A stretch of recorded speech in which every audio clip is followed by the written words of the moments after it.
अमरखेड़ा एक ऐसा गांव था जो दिन में बिल्कुल आम लगता था, लेकिन रात होते ही जैसे उसकी सांसें बदल जाती थीं।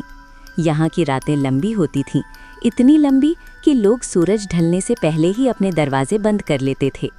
गांव के बीचों बीच एक पुराना कुआं था, जिसे हर अमावस की रात मोटे लकड़ी के ढक्कन से ढक दिया जाता था। किसी ने कभी नहीं पूछा कि क्यों, और जिसने पूछा उसने दोबारा सवाल नहीं किया। 25 साल पहले की बात है। उसी गांव में एक औरत रहती थी, कौशल्या। उसका पति शराबी था, रोज मारता था और एक रात झगड़े के बाद हमेशा के लिए चला गया। कुछ महीनों बाद कौशल्या ने एक बच्चे को जन्म दिया, लेकिन बच्चा पैदा होते ही मर गया। उस दिन के बाद गांव ने देखा कि कौशल्या ने रोना छोड़ दिया।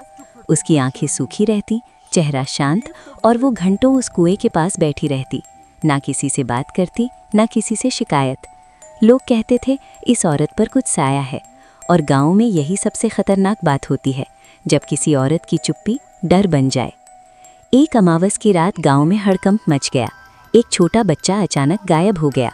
सुबह उसका शव कुएं से निकाला गया। गांव में मातम छा गया, लेकिन दुख से ज्यादा डर था। पंचायत बैठी। पंडित ने कहा कि ये सब तब तक नहीं रुकेगा जब तक कुएं के पास बैठने वाली औरत जिंदा है। किसी ने सबूत नहीं मांगा, किसी ने तर्क नहीं दिया। डर को तसल्ली चाहिए होती है, और उस तसल्ली का नाम था कौशल्या। उसी रात उसे घसीटकर कुएं के पास लाया गया। गांव के वही लोग जो कभी उससे दवा लेते थे, आज उसकी आंखों में देखने से डर रहे थे। कौशल्या चिल्लाई नहीं, रोई नहीं, बस एक बार बोली, अगर मैं मरी तो हर अमावस तुमसे एक चीज़ मांगूंगी। लोग हंस दिए।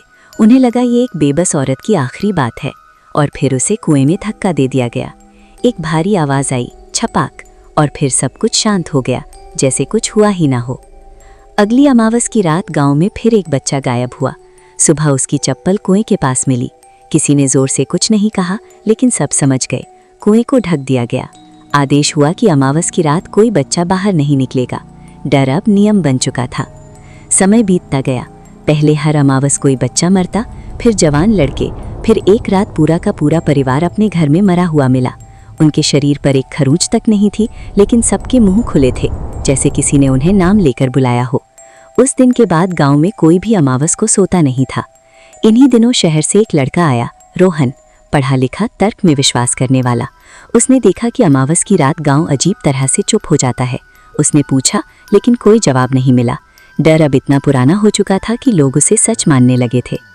अमावस की रात रोहन ने कुएं का ढक्कन हटाया। अंदर से ठंडी हवा आई, पानी हिल रहा था जैसे कोई सांस ले रहा हो। तभी एक औरत की आवाज़ आई, अब बारी तुम्हारी है। रोहन की आंखें नीचे गईं। उसे पानी के अंदर एक औरत दिखी, बाल पानी में फैले हुए, आंखें खुली, और गोद में एक मरा हुआ बच्चा। उसकी आवाज़ सीधे दिमाग में गूंजी, मैं डायन नहीं थी, मैं माँ थी, और मेरी गोद तुम लोगों ने खाली की। सुबह रोहन का शरीर कुएं के पास मिला। उसके चेहरे पर डर नहीं था, बस एक अजीब सा सुकून। आज भी अमरखेड़ा है, कुआं अब पक्का है, लेकिन हर अमावस की रात लोग कहते हैं कि पानी अपने आप हिलता है, कोई लोरी सुनाई देती है, और अगर कोई बहुत ध्यान से सुने तो एक औरत की आवाज़ आती है, आज किसकी बारी है।